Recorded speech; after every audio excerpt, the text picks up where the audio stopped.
नमस्कार दोस्तों। जंतर मंतर पर जब धर्मेंद्र प्रधान के इस्तीफे की मांग को लेकर सीजेपी का प्रोटेस्ट शुरू हुआ तो एक शख्स लगातार उस प्रोटेस्ट साइट पर लोगों को खाना खिला रहा था, पानी पिला रहा था, सेवा कर रहा था। सुबह शाम दोपहर रात हर वक्त दिख रहा था। बारिश हुई तब भी, भयंकर गर्मी थी तब भी। और वो शख्स लगातार वीडियो के जरिए देश में बहुत सारे घरों में पहुंच भी रहा था। वो शख्स जिनका नाम है जुनैद भाई, मतलब मोहम्मद जुनैद नाम है, इनको जुनैद भाई के रूप में इस बीच बहुत सारे लोगों ने जाना। सीजेपी का प्रोटेस्ट खत्म हो गया। प्रोटेस्टर्स, प्रदर्शनकारी बच्चे जो देश भर से आए थे, वो जीत का जश्न मनाते हुए यहां से अपने अपने घरों की ओर लौट गए। प्रोटेस्ट साइट पर जो बैठे थे कॉकरोच जनता पार्टी के लीडर्स, वो भी अपने घरों की तरफ या ठिकानों की तरफ चले गए। सोनम वांगचुक अपना अनशन खत्म करके लद्दाख रवाना हो गए। लेकिन मोहम्मद जुनैद, जिन्हें लोग जुनैद भाई कहते हैं, मोहम्मद जुनैद जो 32, 34 या 35 दिनों, कितने दिन, 37 दिनों तक लगातार जंतर मंतर पर जो छात्र थे, युवा, प्रदर्शनकारी, जो लोग भी थे, उनके लिए लंगर की व्यवस्था कर रहे थे, खाना पीने का, पानी का, सब कुछ इंतजाम कर रहे थे। वो चिंतित और परेशान है क्योंकि इन्हें डर है पुलिस का। पुलिस ने इन्हें उठाया भी, उसकी भी खबरें आई। और हमारे YouTube पर भी बहुत लोग बीते 48 घंटों से लगातार नीचे कमेंट कर रहे हैं फेसबुक पर कि जुनैद भाई के बारे में बताइए, उनका क्या हुआ, कहाँ है। जिस दिन जश्न मनाकर छात्र लौट रहे थे उस दिन भी मोहम्मद जुनैद वहाँ नहीं थे, आप प्रोटेस्ट साइट पर। हाँ, तो जरा इनके जरिए कहानी समझने की कोशिश करेंगे कि पूरा मामला है क्या। जो शख्स 37 दिनों तक वहाँ, जिनकी तस्वीरें मैंने देखी, कभी अभिजीत दीपके जो सीजेपी के फाउंडर हैं, इनके पाँव छू रहे हैं, कभी देखा सोनम वांगचुक से इनकी बात हो रही है, कभी देखा जो नेहा आयसा की एक्टिविस्ट है, उसको कुछ ये जूस पिला रहे हैं। इस तरह की बहुत सारी तस्वीरें। जूस का था, क्या था, कुछ आप ओआरएस घोल या ऐसा, ओआरएस जूस भी था। हाँ, अनशन समाप्त किया नेहा ने जिस दिन। और उसके बाद अचानक क्या हुआ, तो पहले आप ही से समझूंगा जुनैद भाई। मैं भी यही कहूँ क्योंकि सब लोग आप वही कह रहे हैं। पहले ये बताइए कि कब से आप वहाँ बैठे, कैसे बैठे, और उसके बाद हम आखिर पर आते हैं। मैं 6 तारीख को जब पहला कॉल था, मैं उसमें भी सम्मिलित हुआ था। उसमें भी शाम के टाइम ही सम्मिलित हुआ था। उस दिन भी बहुत अधिक गर्मी थी। और उसके बाद 20 तारीख को जब प्रारंभ हुआ दोबारा से, उसमें भी मैं शाम के ही समय आया था। लेकिन शाम के समय आकर जो मैंने देखा कि लोग इतने बड़े उद्देश्य से दूर सुदूर छोटे छोटे कस्बों, गाँवों और शहरों से आए हैं और इतने बड़े उद्देश्य के लिए वो यहाँ पर एकत्रित हुए हैं, तो उनके लिए मतलब वो मूलभूत आवश्यकता की चीज़ें जैसे पानी है, उसके लिए भी फड़फड़ा रहे हैं, तड़प रहे हैं। पानी तक उनको प्राप्त नहीं हो पा रहा है। तो तभी हमने एक संकल्प लिया कि इनके लिए कुछ ना कुछ तो ऐसा होना चाहिए। हाँ। कि इतने बड़े उद्देश्य के लिए लोग आए हैं, कम से कम पानी तो इनको होना चाहिए। तो सबसे पहले हमने कुछ लोगों को संगठित किया, एकत्रित किया, उनसे वार्तालाप की कि क्या होना चाहिए। तो उन्होंने हमारा साथ दिया। एक टीम, मैं अकेला ही आया था घर से, और मैं सिर्फ सम्मिलित होने के लिए और रहने वाले गाजियाबाद जिले हाँ, मैं सिर्फ इसमें मेरा ये इरादा नहीं था कि मैं ये सब करूँगा। मुझे स्वयं को नहीं पता था कि मैं ये सब करूँगा। लेकिन वो अचानक से सब होता चला गया।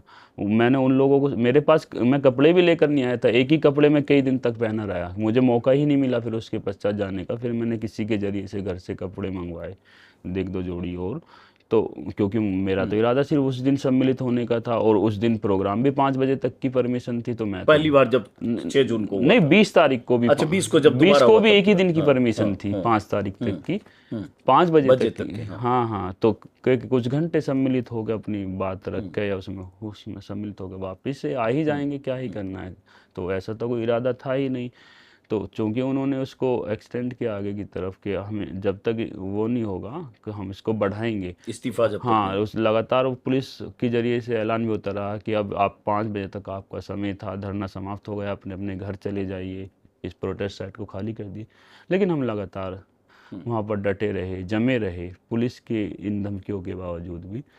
तो हमने सबसे पहले पानी एकत्रित किया, वहाँ पर पानी लोगों को पहुँचाया, फिर कुछ नमकीन, बिस्किट, स्नैक्स वो बेचाए। फिर हमने कुछ और लोगों से वार्तालाप की, उनको संगठित, ये सब अपनी तरफ से आप कर रहे थे? हाँ, उनको संगठित किया, औरों की भी सहायता ली। एक व्यक्ति सब संभव नहीं है, तो उनकी भी सहायता लेके फिर कुछ खाने का प्रबंध उसी शाम में किया गया। सबको भरपूर खाना मिला। और फिर उस दिन के बाद से फिर लोग लगातार धीरे धीरे हमसे जुड़ते गए। कोई 20 कैरेट पानी लेकर आ रहा है, कोई स्विगी से कुछ भेज रहा है, कोई जोमेटो से कोई ब्लिंकिट से अपने आप ही फिर तो लोग एक तो मतलब आप वहाँ प्लेटफॉर्म लंगर मिल गया। चलाने लगे, हाँ हाँ आपको माध्यम मिल गया। हाँ, एक माध्यम मिल गया। और हमारा ये भी नहीं था कि हम प्रसिद्धि चाहते हैं, हम तो अपने कार्य में लगे हुए थे। हम तो सिर्फ ये थे कि देश के हित के लिए, छात्रों के हित के लिए आंदोलन हो रहा है तो उसमें हमें। तो जैसे कुछ वीडियो दिख रहा है, बड़ी सी हांडी है, उसमें कुछ पुलाव या बिरयानी टाइप की हाँ चीज हाँ है, वो हाँ खिला रहे हैं, हाँ हाँ या और जो भी खाने का हाँ सामान, आप चावल दाल भी सर्व कर रहे हो, सब वीडियो देखे हाँ मैंने हाँ कहीं। हाँ। तो ये सब आप बना के लाते थे पतीले में कहीं से, या बनवा के वहाँ पे मंगवाते अलाउ नहीं था। एक इस सरदार जी का किचन है, वहाँ पे कुछ खाना बनवाते थे। एक और स्थान पर कुछ खाना बनवाने थे। और उसके बाद तो किसान संगठन के लोग आते थे, कोई 200 लोगों का खाना लेकर आ रहा है, गुरुद्वारे से खाना आने लगा, कोई पानी भेज रहा है अपनी तरफ से। फिर तो मतलब एक तो जो जहां से आता था उसको कोऑर्डिनेटेड ढंग हाँ से आप हाँ वहां सर्व हाँ करना हाँ और हाँ लोगों को हाँ खिलाना, हाँ ये सब हाँ, करते थे। मेरी 20-25 लोगों की टीम बन गई अच्छा, थी। टीम बन गई। वो हाँ सब वहीं बन गई, हाँ हाँ या आपके गांव से भी लोग नहीं आए? नहीं, सब वहीं। वहीं मैं बन गए। अकेला ही, हाँ, मैं वो वाली बात नहीं, मैं अकेला ही चलाता जानी भी मंजिल, एक निस्वार्थ भावना के कारवां साथ। बनता गया। हाँ, और लोग जुड़ते गए, कानून कारवां बनता गया। बनता गया। तो वही चीज़ वहाँ पर हुई। और मेरी टीम में मोस्टली एक नीरज शर्मा जी थे, पांडे जी थे, एक मिश्रा जी थे, और भी लोग थे। भिन्न भिन्न ठीक है। जाति संप्रदायों के लोग थे। मैं धर्म की और उसकी मैं बात ही नहीं करना चाहता हूँ पहली बात तो, क्योंकि हम सिर्फ छात्रों के लिए एकत्रित हुए थे। तो ये जुनैद भाई, ये जो ये सब आप कर रहे थे, चूंकि वीडियो में छिटपुट हम वायरल वीडियो में देख भी रहे थे, जिसमें एक में अभिजीत दीप के आपके पैर छूके और उसके बाद कह रहा हम यहाँ जो भी खाना खा रहे हैं जुनैद भाई की वजह से खा रहे हैं, या एक बार सोनम वांगचुक को भी ऐसा कहते हुए आपसे बात करते देख रहा हूँ, ये सब हुआ। तो ये पुलिस की एंट्री अचानक कैसे हो गई वो तो आपकी जिंदगी में? 20 तारीख तक तो बिल्कुल सही चलता तो रहा 20 कि तारीख को प्रोटेस्ट के दिन भी थे आप वहाँ? हाँ, जब पुलिस का लाठीचार्ज जो हुआ। हुआ तब आप लोग भागे?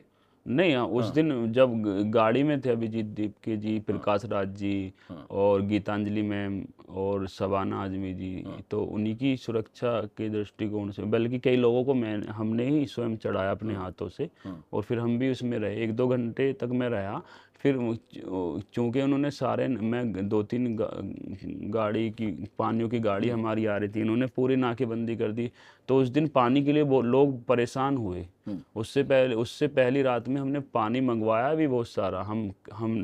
चूँकि हम तो पहले दिन से वहाँ देख रहे थे, हमने जो टॉप मैनेजमेंट था उनको बोला भी कि इतना पानी और मंगवाइए, लेकिन शायद वो समझ नहीं पाए हमारी बात को। तो वही हुआ जो हम सोच रहे थे, पानी की उस दिन बहुत कमी पड़ी। हमने पहले कह दिया था कि हो सकता है कल आपका पानी एक बूंद भी ये आने ना दे। क्योंकि हम किसान आंदोलन में भी रहे, वहाँ से भी हमने बहुत सारी चीज़ें सीखी, वहाँ का भी अनुभव है, गाजीपुर साइड पर हम रहते थे, तो उनका वहाँ के चीज़ों का हमें अनुभव है। तो ये लोग तो पहली बार शायद आंदोलन कर रहे थे, इन चीज़ों का शायद अनुभव ना रहा हो, तो उन्होंने उसको एक्सेप्ट नहीं किया। तो उस दिन पानी की कमी हुई। तो फिर जिसमें लाठीचार्ज वगैरह हुआ हाँ उसमें आप वहीं थे? हाँ वहीं थे। जब भगदड़ मची उस हाँ सब हाँ, आपने देखा लेकिन अपनी आंखों हम गाड़ी से उतर गए थे। फिर हम पानी ढूंढने इधर उधर जाए कि कहीं से कुछ भी तो मिले, जहाँ से जैसा मिले उसको उठा लेंगे।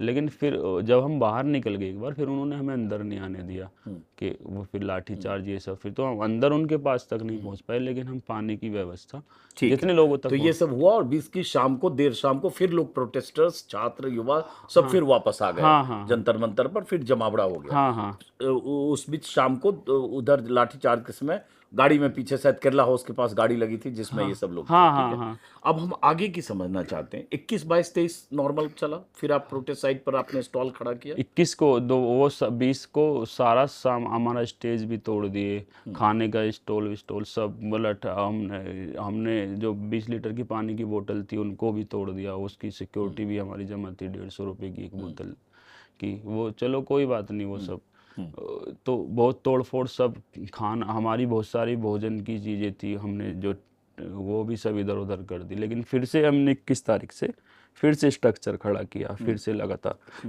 ये सब चला। तो ये जो खाना आ रहा था, आप कह रहे हैं कि सब जो लोग लोकल थे या जो लोग मदद कर रहे थे, स्विगी जोमेटो हाँ, या कोई भी? आपने भी देखा 20 तारीख के बाद तो इतने ऑर्डर आए, वो इतने तो मुझे ऑर्डर पता, आए। मैंने तो स्टोरी हाँ की थी हाँ हाँ, 18 तो को या 17 को। मैंने स्वयं अपने पेज से रिकॉर्ड करके वीडियो डाला, कई लाख मिलियन में हो गया।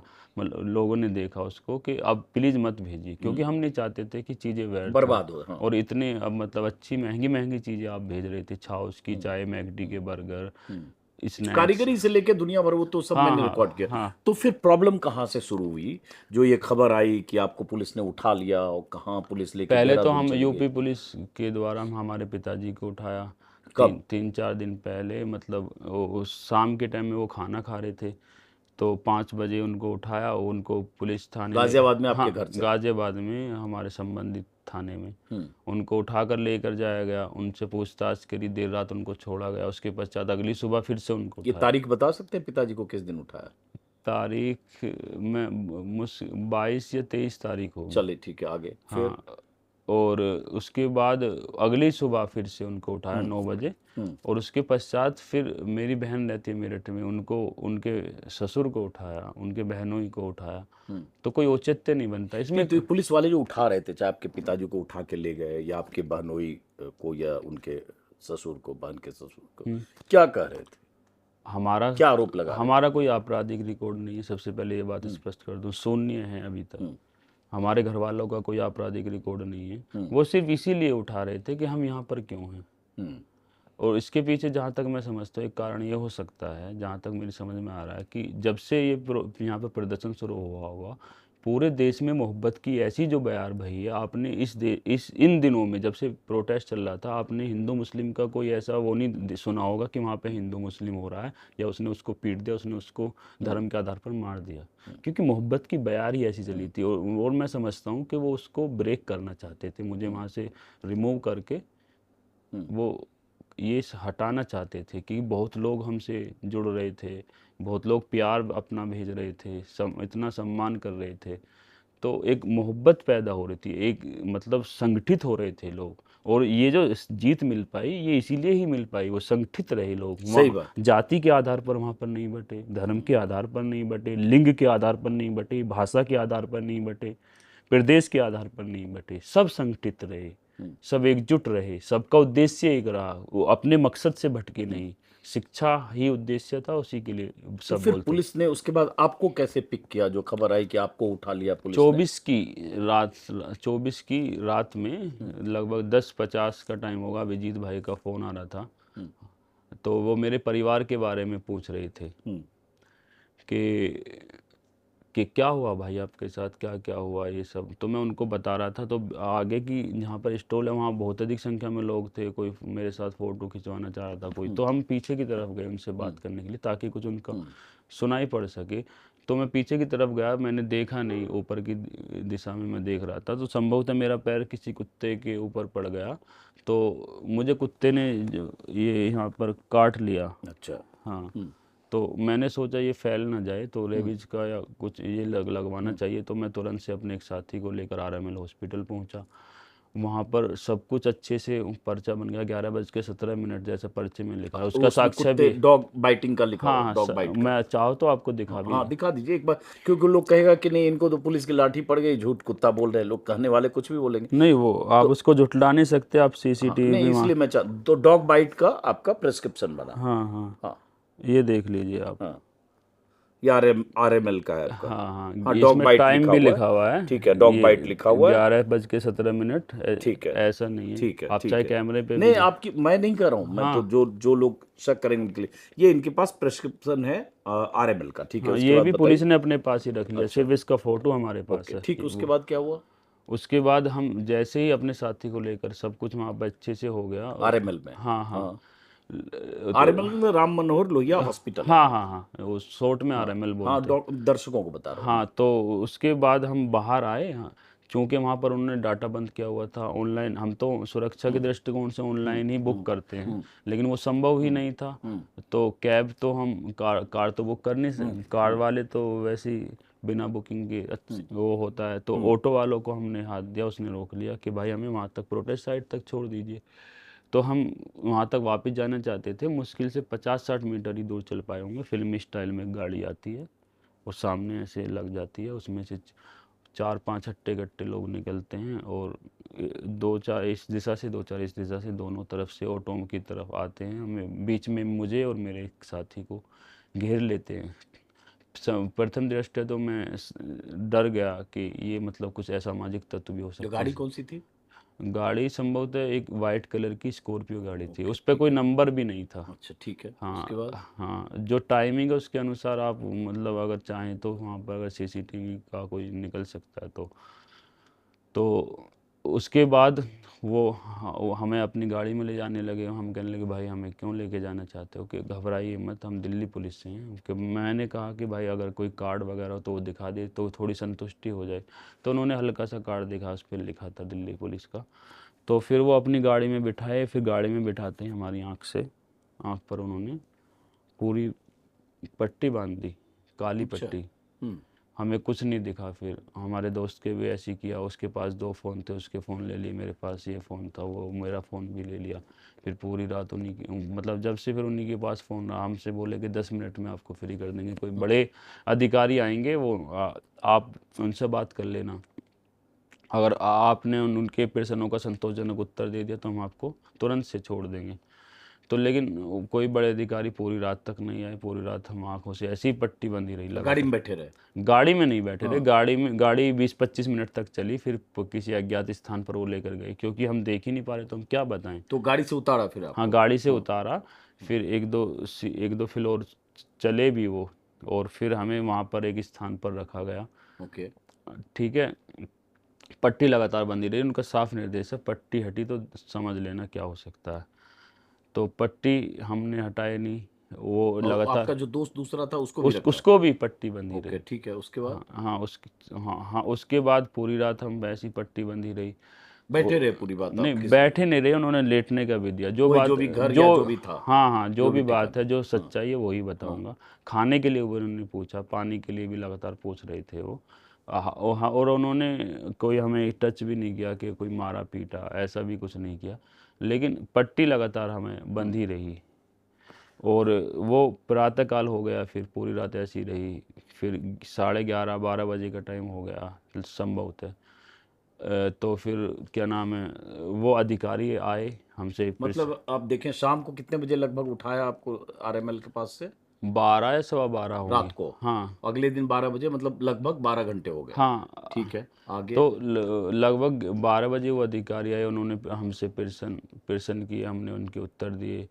फिर वो हमारे प्रश्न से उत्तर से और तब आपकी पट्टी तब तक बंधी थी? हाँ, तब भी बंदी थी। हम हमारे वो प्रश्नों के उत्तर से संतुष्ट हुए, क्या हुआ क्या नहीं, लेकिन उन्होंने ये कह दिया कि क्या नाम है, आप इनको छोड़ दीजिए। फिर उन्होंने हमें खाने के लिए ऑफ़र किया कि खाना खा लीजिए। फिर हमने एक दो खाना भी खाया, तो उनके हाथ का तो दिया हुआ। अधिकारी ने क्या पूछा आपसे?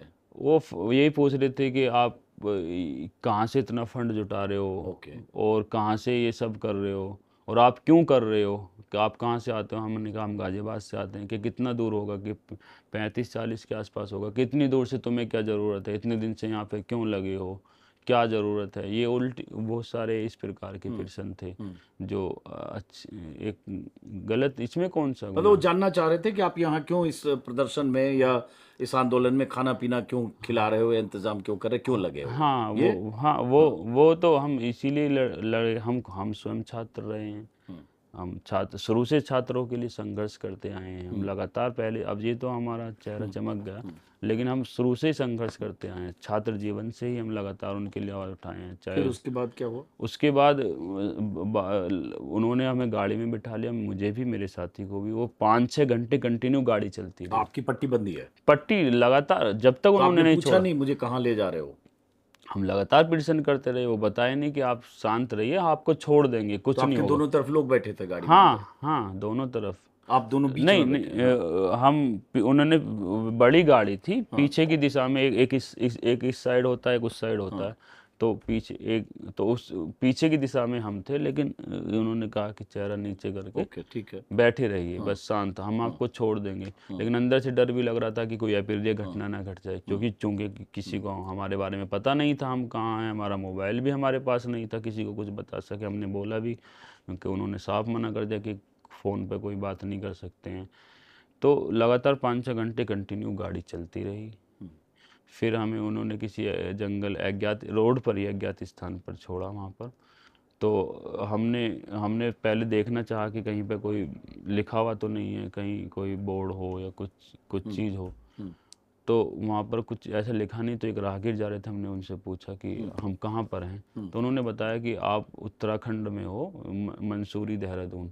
फिर वहाँ से हमने एक ऑटो किया, एसबीटी देहरादून तक हम आए, फिर 12-13 किलोमीटर था वहाँ से, फिर वहाँ से कैब बुक किए दिल्ली के लिए, और फिर कैब से दिल्ली आए। और जब तक यहाँ पर उस दिन धर्मेंद्र प्रधान का इस्तीफा भी हुआ था दोपहर में, तो इसीलिए हम तो अंतिम 25 को दोपहर पहुंचे आप, 2:30 के आसपास उनका इस्तीफा हुआ है, हाँ तो आप उसी समय लगभग वहाँ देहरादून से आए। हाँ हाँ नहीं हाँ, शाम के 6-6:30 बजे उस दिन 25 में तो हमें उन्होंने छोड़ा। अच्छा, और 25 को छोड़ा, तो हाँ आप 26 को आए। नहीं, उसी दिन 11-12 बजे रात को आ वहाँ गए से हम, कैब लेके आए। कैब लेके आए। ठीक है। लेकिन तब तक यहाँ सब कुछ इस्तीफा समाप्त हो हो चुका चुका था था, और सब लोग घर अपने जा अपने घर जा चुके थे। हाँ। हम उनके साथ रहना चाहते थे कि ये एक विनिंग मोमेंट है, और इतने दिन से संघर्ष कर रहे थे। मुझे अच्छा लगा, मैं नहीं था कोई बात नहीं, लेकिन जिस चीज़ के लिए हम संघर्ष कर रहे थे अंततः वो हमें प्राप्त हुआ। अब ये एक दो चीज जानना चाहता हूँ कि जब उसके बाद भी आपको कोई अंदेशा है कि पुलिस आपको उठा सकती है, पकड़ सकती है?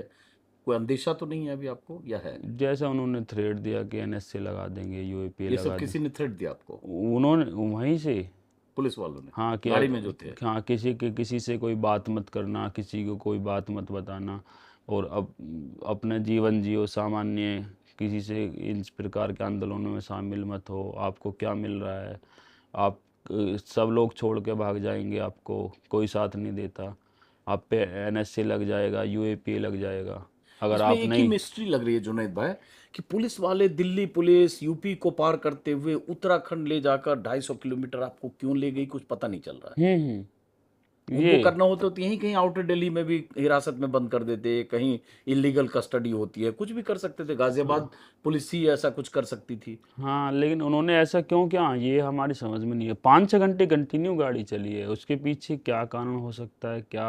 अच्छा, मान लो कल को अभी पुलिस जांच हो चुकी, आप इतनी बात बोल रहे हो ऑन कैमरा, हमारे यहाँ भी बोला आपने, रेड माइक को भी बोला और शायद बोला होगा, तो पुलिस जांच अगर होने लगी तो आपके मोबाइल की ट्रैकिंग से लोकेशन तो एस्टेब्लिश होगा कि आप देहरादून गए या ले जाया हाँ गया। वो मेरे पास उबर हमने उधर से बुक किया, अच्छा, वो भी है आपके उसकी पास? रिसिप्ट है, हाँ। और वो हम दिखा सकते अब हैं। देखिए, ये बड़ा हैरानी की बात है कि आखिर एक शख्स उधर को से जो दिल्ली पुलिस ऐसे, इनके मुताबिक कि सिविल ड्रेस में पुलिस वाले, क्लेम किया उन्होंने कि पुलिस वाले उठा के रात भर कहीं रखा अज्ञात स्थान पर, जो जुनैद बता रहे हैं, और उसके बाद इनको उत्तराखंड में मसूरी के पास कहीं छोड़ा, वहाँ से ये टैक्सी लेकर आए, और उसके ये बाद उस दिन रात की है, 6:54 पे हमने ये बुक किया, 6:54 6:54 पे उबर बुक किया आपने? हाँ वहाँ आईएसबीटी देहरादून से, ये उस दिन की है। 6:54 की। हाँ हाँ, आईएसबीटी देहरादून से इन्होंने उबर बुक किया, ये लाल किला तक का हमने लाल किया किला था, तक का ये बुक किया। 2900 ये आ रहा है तो उस सारा। समय आपके पास पैसे थे, या इसको ये ट्रांसफर कैसे किए इसको?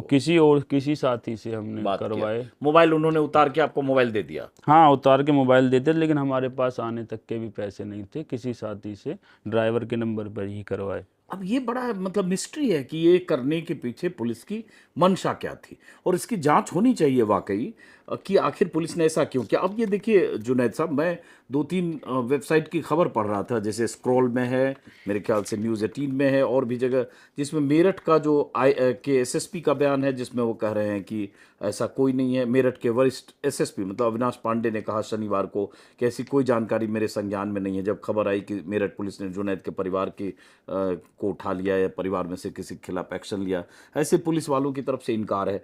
तो क्यों परेशान लगता है आपके परिवार वालों को पुलिस टारगेट कर रही थी, या जैसा कि आपके परिवार के लोगों को? अगर सिर्फ मेरा ये गुनाह यही है कि मैं लोगों को पानी पिला रहा था, खाना खिला रहा था, लेकिन हम इन चीज़ों से डरने वाले नहीं, हम डरेंगे नहीं, झुकेंगे नहीं, निरंतर संघर्ष जारी रखेंगे। छात्रों के लिए निरंतर आवाज़ उठाते रहेंगे। अगर छात्रों के हितों के लिए आवाज़ उठाना गुनाह है तो ये गुनाह हम एक नहीं बार बार करेंगे। अगर पानी पिलाना गुनाह है तो ये गुनाह हम एक नहीं बार बार करेंगे।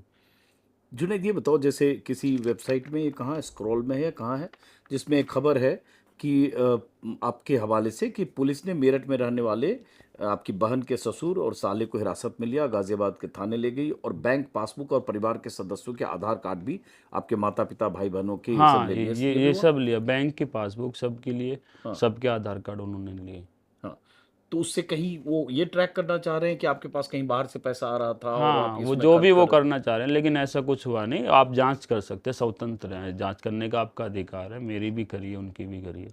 तो कहीं से आपकी फंडिंग हो रही थी इस नहीं, हमने लंगर किसी चलाने को लेकर? हम बार बार वीडियो जारी करते थे कि हमें कोई कैश पेमेंट नहीं चाहिए, कोई ऑनलाइन। अगर मेरे इंस्टा पे भी देख सकते हैं, कई बार उसमें ये रिकॉर्ड मिलेगा। हाँ। हम लगातार लोगों से अपील कर रहे थे कि हमारे नाम पर हालांकि झूठे झूठे क्यूआर जारी किए गए, हम उसका भी खंडन करते थे कि हम कोई किसी से पैसा नहीं ले रहे हैं। वो पैसे का करना ही क्या था, हम तो जो कोई कुछ बोलता था, कुछ करना चाहते भाई कुछ भी धर दीजिए ला के यहाँ पर। हाँ, तो पान 35-36 दिन जितने दिन रहे उस दिन आपके बैंक में, आपके अकाउंट में कोई फाइनेंशियल ट्रांजैक्शन नहीं कहीं से नहीं नहीं है? नहीं, कहीं नहीं। कोई आप पैसा जांच नहीं कर आया? सकते हैं मेरी नहीं, मैं पूरी। आपकी बात सिर्फ चूंकि दर्शक के साथ हाँ चला जाए हाँ कि हाँ। अगर आपके साथ नाइंसाफी हुई तो लोगों को पता चलना चाहिए। हमने किसी से कोई पैसा नहीं लिया और किसी को कोई ऑनलाइन पेमेंट नहीं लिया।